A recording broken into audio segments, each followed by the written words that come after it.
Have you ever been hated just for being yourself? It was just an ordinary afternoon at Evergrove Market. A young nurse, just off her shift, simply wanted to grab some milk and bread, but she didn't know. That parking lot would turn into a courtroom without a judge, and one slap would become a wake-up call for an entire city. He, Gregory Stanton, a wealthy white man with money, influence, and the media at his fingertips. She, Talia Monroe, had only one thing: her dignity. And when his hand struck her face, he thought she would stay silent. He was wrong. Watch until the very end. Because this story won't just make you angry. It might just make you stand up. Because sometimes one ordinary woman can make an entire system bow. Please like, subscribe, and turn on notifications to update our latest videos. Rivermount, a gloomy Saturday evening. The sun seemed swallowed by thick, leaden clouds. A light wind swept through the trees, whistling with an eerie chill, as if warning that something unusual was about to unfold. Talia Monroe let out a long sigh and lowered her mask to take a deep breath as she turned off the car engine. She had just finished a grueling 12-hour shift in the city hospital's emergency room. Her back ached, her eyes were burning with exhaustion, but the fridge at home was practically empty. She only meant to make a quick stop at Evergrove Market, grab some milk, eggs, and greens, then head home to crash. The elastic from her gloves had left red indentations around her wrists. Her fingernails were still sore from assisting with a complicated delivery. "Just a few more minutes, Talia," she muttered to herself. As she slowly drove through the crowded parking lot, her eyes scanned for an open space. And just then, a spot opened up right near the main entrance. Talia gave a small smile, a rare stroke of luck in a rough day. She signaled, carefully steering between the white lines. Her movements were precise, no rushing, no cutting corners. Just as her tires gently touched the stopping line, a harsh screech shattered the quiet. A large white SUV barreled in from the opposite direction, sliding dangerously close along her driver's side, sending loose paper debris spinning into the air. The vehicle came to a jarring stop with a squeal, its bumper just inches from Talia's side mirror. She flinched, her entire body freezing. For a second, she didn't understand what had just happened. Then she turned and locked eyes with him. A middle-aged white man, deep forehead creases, face flushed red, eyes wide and wild like a beast. He sat behind the wheel, voice growling, "That was my spot. Didn't you see me coming?" Before she could respond, he slammed his hand against the steering wheel, then suddenly rolled down his window and thrust his head out, shouting across the busy lot, "Get the hell out of that spot, now!" Heads turned, several people glanced over, but no one came forward, no one intervened. It seemed like just another petty parking dispute, or so they assumed. But Talia knew better. Some voices weren't just angry, they carried something deeper, something older, hatred and prejudice. And that storm had only just begun. Talia remained seated in her car, one hand resting lightly on the steering wheel. Her heart pounded, not from fear, but from disbelief. She tried to stay composed as she watched the man step out of the large white SUV. His feet slammed against the concrete like he was preparing for battle. His name was Gregory Stanton, mid-50s, tall, broad-shouldered, dressed in expensive clothes. But his face was twisted with rage, his cheeks flushed red, veins bulging at his neck. He didn't care who was right or wrong. In his mind, only one truth existed. That parking spot was his. Gregory pointed straight at Talia, yelling across the lot. "That was my spot. Are you blind? Didn't you see me turning in?" Talia slowly rolled her window down, her face still calm despite the rising alertness in her chest. "I'm truly sorry, but when I arrived I didn't see any car waiting," she said gently, never raising her voice. "I thought the spot was empty." But her polite explanation only enraged Gregory further. He snarled, "Oh, just like your kind. Always pretending not to see anything.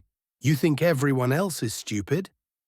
The phrase "your kind" dropped like a blade. Talia understood immediately. This wasn't just about a parking space anymore. His eyes glinted with contempt. He stepped closer to her car, now only a few feet from her window. His voice carried the weight of something more than just momentary anger. It was steeped in something deeper, something rotten. "I drive a Mercedes. I have an appointment. I don't have time to argue with people like you. People like you always think you have the right to do whatever you want." Talia bit her lower lip. Her lips trembled, but her eyes didn't drop. She had faced death in the ER before. But this made her feel more suffocated than any emergency she'd encountered. A few nearby shoppers began to stop. They glanced over, whispering. Some pulled out their phones, not to intervene, but to record, to film. Gregory didn't care. He leaned in closer, bending toward her window. His voice dropped low, but it was cold, cutting. "You need to know your place. People like you shouldn't be parking this close to the front entrance." Talia took a deep breath. Her heart was pounding now. She felt her fingers tightening around the steering wheel. But she didn't move. She knew. One wrong move, and something terrible would happen. And that terrible thing was now closer than ever. Talia opened her car door and stepped out, keeping her voice as calm as she would when speaking to an agitated patient. "I don't want any trouble, but honestly, when I got here, I didn't see any car waiting." Gregory took another step forward. He now stood directly between her and the entrance of Evergrove Market. His breathing was heavy, his eyes full of disgust, as if her very presence here was a personal offense. "Shameless, you and your kind, always the same, rude, greedy, no respect whatsoever." The words dropped into the parking lot like a bomb. A few people nearby froze. Someone covered their mouth, but no one said a word. Talia stiffened. The phrase "your kind" rang in her ears like metal scraping against flesh. This was no longer a simple argument.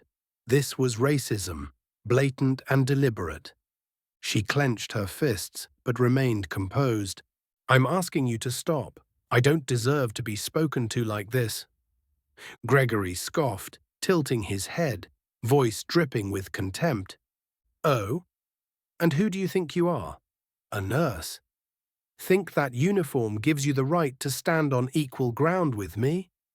I could buy that piece of junk you're driving 10 times over." Talia's face flushed, not from shame, but from fury. Gregory's eyes seemed to strip her bare, reducing her to nothing but skin color. "We always have to yield, always have to bow our heads. But not this time," Talia thought, staring straight at Gregory with unwavering eyes. The wind began to pick up in the parking lot. The tension thickened like a storm gathering force. Bystanders still watched, phones were raised, but no one stepped in to stop the man. Gregory leaned in closer, his voice now a menacing whisper. "If you stand here 1 second longer, I'll make sure you regret it." Talia said nothing, but her eyes had already answered. Gregory Stanton didn't back down. He stepped closer, each stride like a conqueror claiming territory. In the middle of a crowded parking lot, What should have been a petty dispute had now turned into a stage, where arrogance and hatred collided. Talia stood still, not afraid, but far from calm. Gregory was now less than a hand's width from her. His eyes blazed with hostility, chin lifted in smug defiance. His finger jabbed toward her face, and his voice had transformed from mere complaint into a tyrant's decree. "I've had enough of you people, always playing the victim, always demanding special treatment. But the truth is, you're just a pathetic faker in a cheap uniform."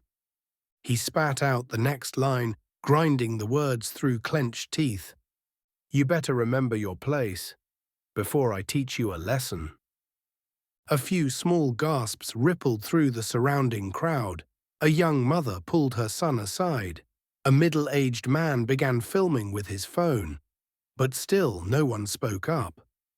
Talia didn't flinch. She had been yelled at during resuscitations, had been dismissed in ER rooms just for being a black nurse, but never, not in broad daylight, had she been forced to endure such public humiliation. "I'm not someone you get to threaten," she said steadily. "I have the right to stand here just like anyone else." Gregory burst into laughter, not out of humor, but disbelief. The bitter, mocking kind of laugh, the kind that says, "How dare you speak to me like an equal? You'll regret saying that." The air grew heavy. More people were watching now. Someone had called the store's security, but no one had arrived. And then Gregory leaned in even closer, his face just inches from hers, his eyes bloodshot, his lips pressed tight. "Who do you think you are? A nurse, a black woman thinking she stands on my level?"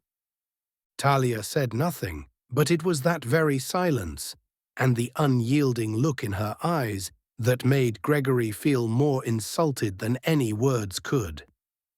He clenched his jaw, and then he moved, preparing to do something no one had expected.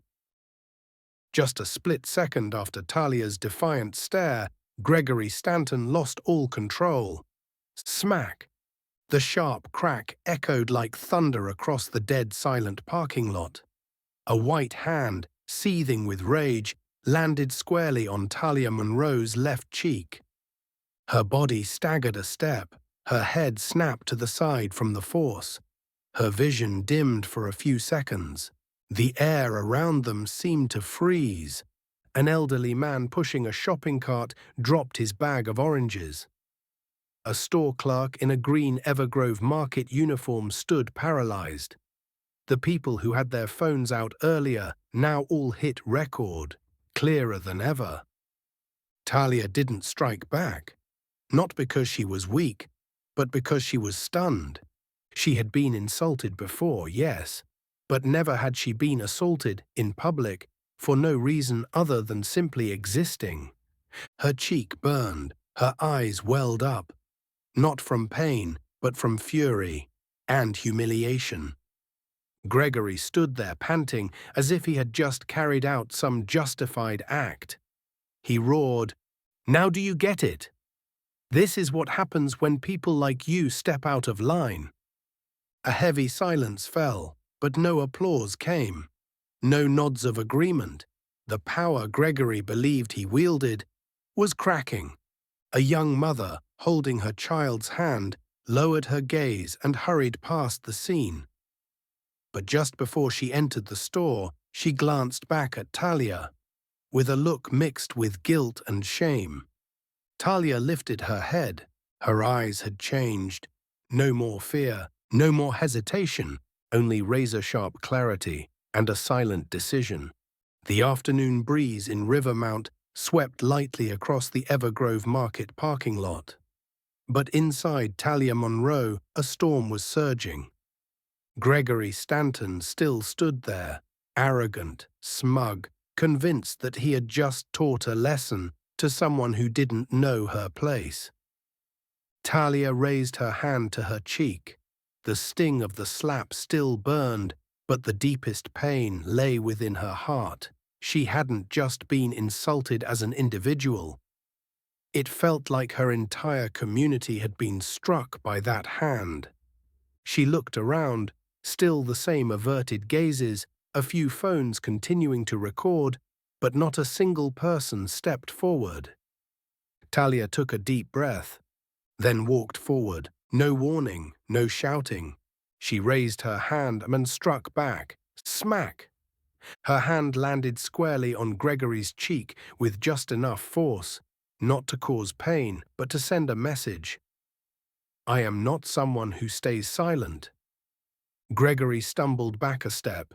He froze, his eyes widened, stunned that she dared to fight back. A wave of murmurs spread through the crowd. I can't believe it. Wait, I caught that on video. Talia said nothing. She didn't need to. Her entire posture radiated a quiet, unshakable strength. Gregory raised a hand to his face, rage rising. But that was when he realized he no longer controlled the narrative. The crowd was no longer on his side. Every phone was now pointed at him, with eyes of judgment. Talia turned and walked into the supermarket, leaving Gregory Stanton standing frozen at the center of his own disgrace. Inside Evergrove Market, Talia tried to keep her breathing steady. Her hands trembled slightly as she placed a loaf of bread into her basket. Despite her efforts to stay calm, her heart was pounding like a war drum. What had just happened outside wasn't simply a scuffle. It was an eruption of years of silence, finally unleashed. She walked through the aisles, trying to focus only on what she needed to buy. But other people's eyes still clung to her like a wound that hadn't had time to close. 15 minutes later, Talia stepped out of the supermarket and froze. Her car had been keyed from front to back. Deep, jagged scratches tore through the sleek black paint like knife wounds, deliberate, violent. A cowardly act, silent but brimming with malice. Talia stepped closer, placing her hand gently on the car's surface. Her fingertips quivered as they traced the grooves. In the distance, sitting in the white SUV, Gregory Stanton still hadn't left. His hand rested casually on the steering wheel, his eyes cold as steel, and the corner of his mouth curled into a slight, mocking smile. He didn't need to say anything. He only needed to leave his mark on her dignity, a retaliation without blood, but one that cut far deeper. A mother and child passed by.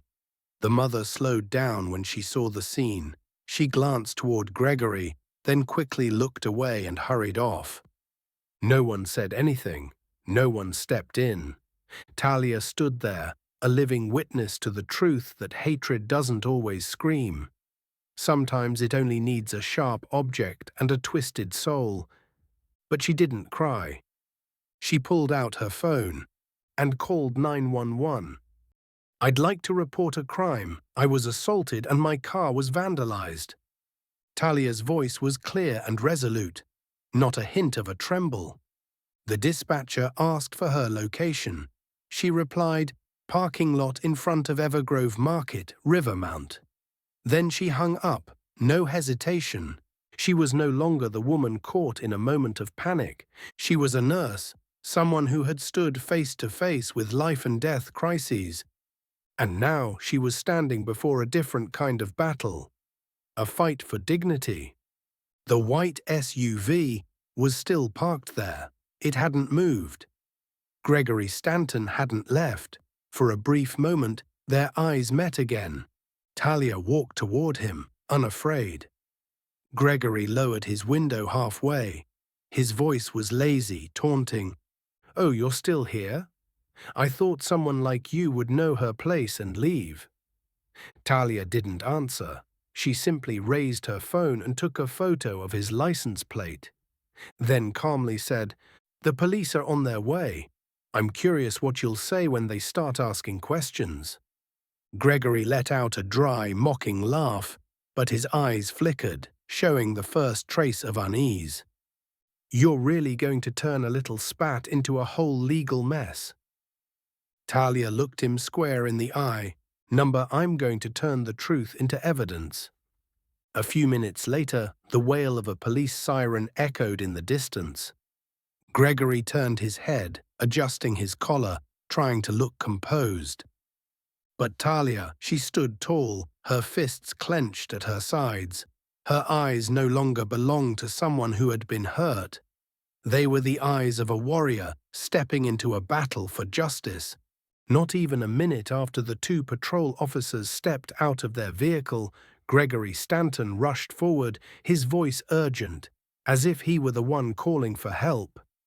"Thank you for coming so quickly," he said loudly, pointing toward Talia. "She assaulted me. She lost control and hit me right here in the parking lot." Talia's eyes widened. She hadn't even had a chance to speak before Gregory continued spinning his version of events, his voice trembling like a supposed victim. "I just asked her nicely not to take the parking spot without looking, but she snapped, came at me and hit me. I don't even know what happened." One of the officers frowned and turned to Talia. "Ma'am, he claims you were the aggressor. We need to hear both sides of the story." Talia took a deep breath. She pointed to her cheek, still red from the slap. "He hit me first. I did respond, but only after being physically assaulted." Gregory jumped in again, playing up the drama.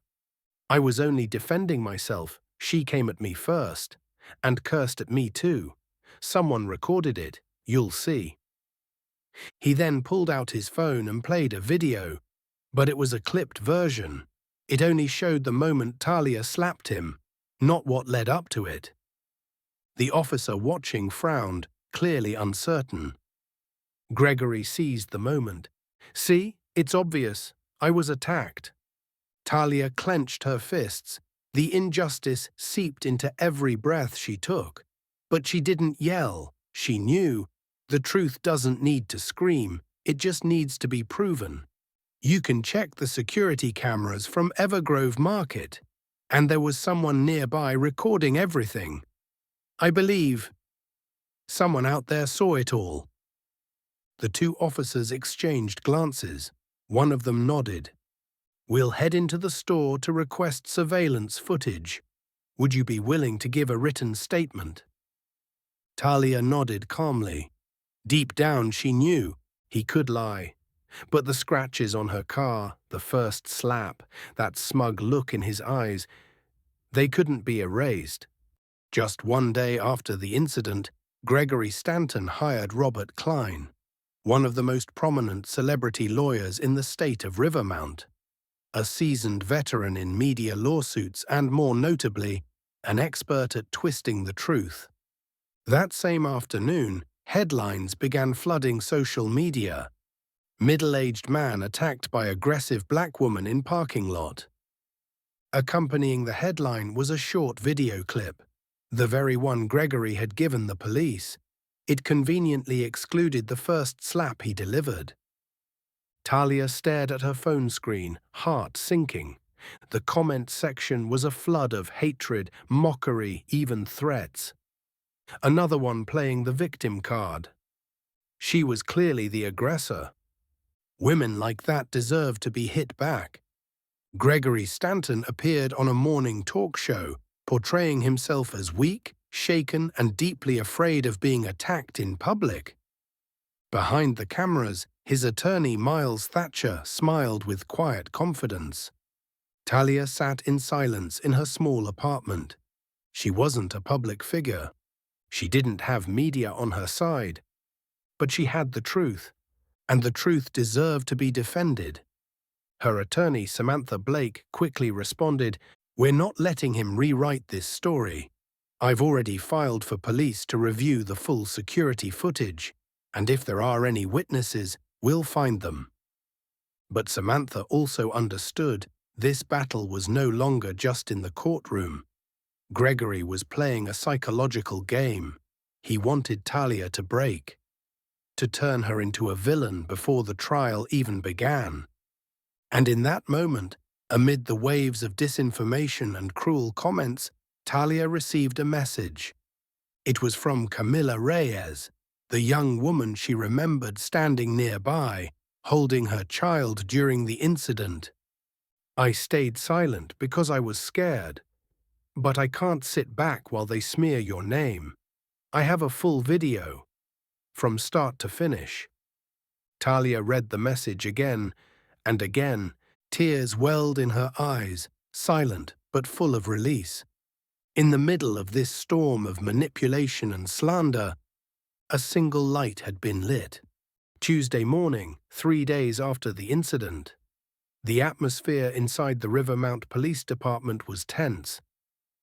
In an interview room, Talia Monroe sat beside her attorney, Samantha Blake, her eyes tired but still burning with resilience. The door opened. An officer entered, holding a USB drive. He nodded at Samantha. A witness just handed in the full unedited phone footage. "Her name is Camila Reyes." Talia exhaled, as if her heart had finally been released after days of suffocating pressure. That was the young woman she had seen that day, holding her baby not far from the confrontation. Back then, Camilla had seen everything, but lowered her eyes and walked away. A few hours later, Camilla walked into the station, still holding her child. She was trembling, but her eyes were resolute. "I was scared.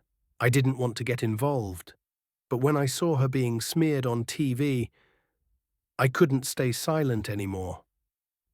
Camilla recounted everything she had witnessed. The video she provided, raw, uncut, unaltered, captured it all. Gregory Stanton, yelling, cursing, and slapping Talia in front of bystanders.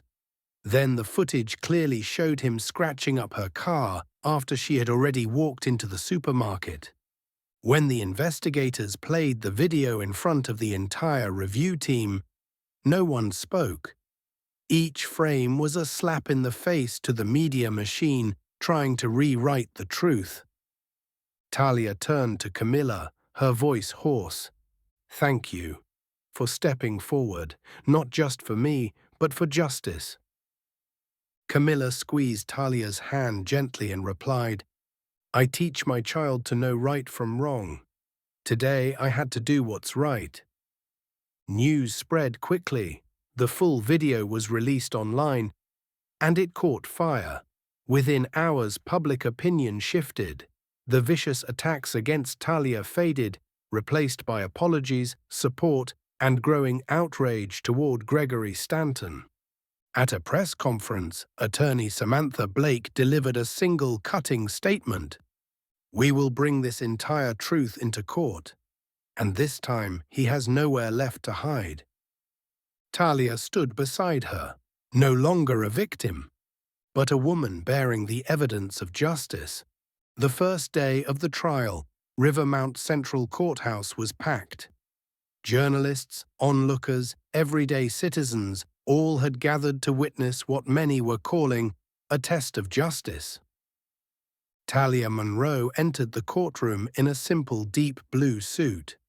Beside her stood Samantha Blake, the renowned attorney known for her persuasive power and unwavering integrity. Across the aisle sat Gregory Stanton, his expression cold, unreadable. At his side was Robert Klein, a media-savvy legal veteran who had successfully defended more than a few controversial figures.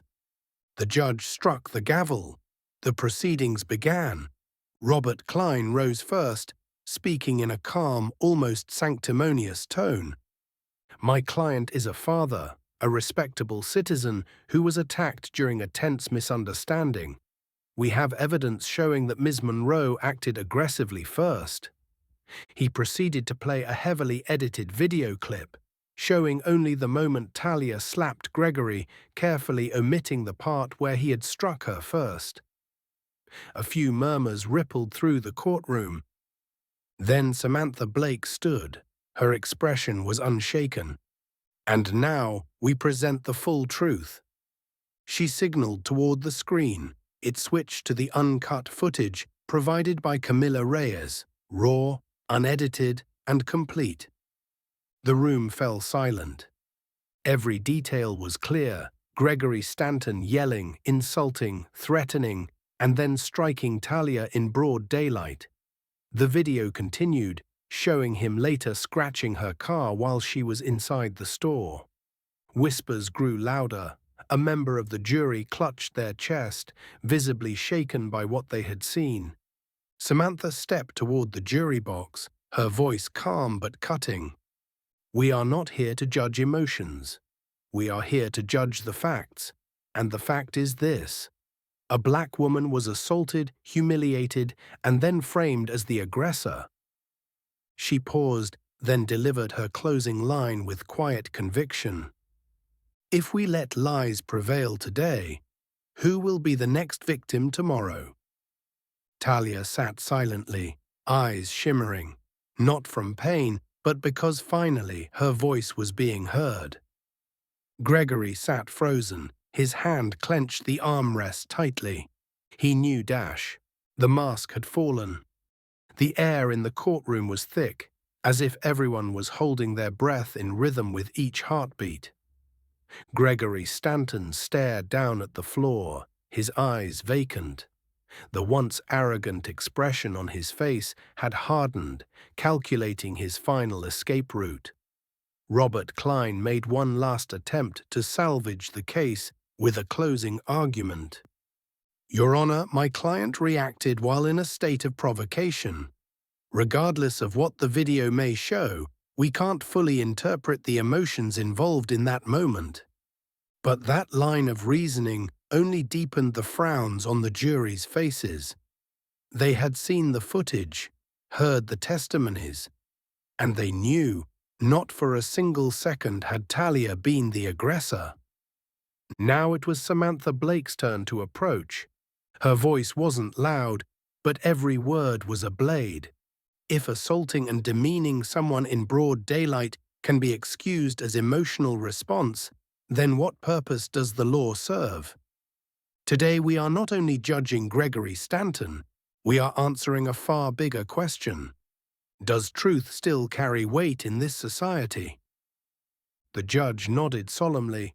There was no need for further elaboration. She turned to the jury. "Are you ready to deliver your verdict?" A white man stood up, representing the jury. His voice was steady and firm. "We, the jury, having considered all evidence, find Gregory Stanton guilty of second-degree assault and intentional destruction of property." The courtroom erupted. Some sighed in relief, others covered their mouths in quiet disbelief. Talia sat motionless for a moment, then bowed her head slightly, as if finally releasing a mountain's weight from her chest.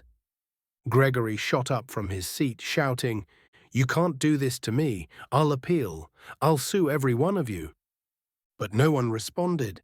Two officers stepped forward and handcuffed him, swiftly and without hesitation. This time, no one came to shield Gregory Stanton's pride. The courtroom doors swung open. Talia Monroe stepped out into the golden midday sunlight of Rivermount. A gentle breeze brushed the edges of her white nurse's blouse, the one she hadn't even had time to change after her night shift. But this time, she didn't feel tired. She felt relieved. Behind her, Gregory Stanton was led away in a wrinkled suit, his face darkened, his eyes hollow. There was no more smug grin, no more look of superiority. Only the metallic clinking of handcuffs and the silent gazes of onlookers tracking his every step. An older woman, who had been seated quietly in the courtroom audience, approached Talia. Her voice trembled as she whispered, "Thank you, dear, for not staying silent like so many of us did." Talia nodded. She didn't say anything, but her eyes shimmered with emotion. Beside her, Samantha Blake, the attorney with the steely exterior and unwavering heart, placed a firm hand on Talia's shoulder. "Justice is never easy, but today you made it right." In the distance, the same people who had once doubted her, who had recorded the incident but said nothing, were now whispering, bowing their heads. Some lowered their cameras, others wiped away tears. And then came Camila Reyes, the young mother who had brought the crucial video into the light, wrapping Talia in a heartfelt embrace. In that hug was an unspoken atonement, a quiet beginning of solidarity. Today the truth wasn't proven by footage alone, it was proven by courage, by a voice that didn't tremble, and by the refusal to bow to injustice. On the stone steps of the Rivermount City Courthouse, Talia Monroe paused. She looked down at her hands, hands that once trembled in fear, now clenched with resolve. The bruise from that slap had begun to fade from her cheek, but in her heart it remained, not as a mark of pain, but of awakening. She used to believe she was just a nurse, just an ordinary black woman, working quietly in the shadows of a vast system. But today she knew she was more than one person. She was the voice of thousands who had been humiliated, underestimated, and forced into silence. Gregory Stanton had been convicted, but the system that produced men like Gregory still stood. And Talia understood. If she didn't speak up, how many others would be crushed in silence? Next week, she accepted an invitation from a non-profit for racial justice.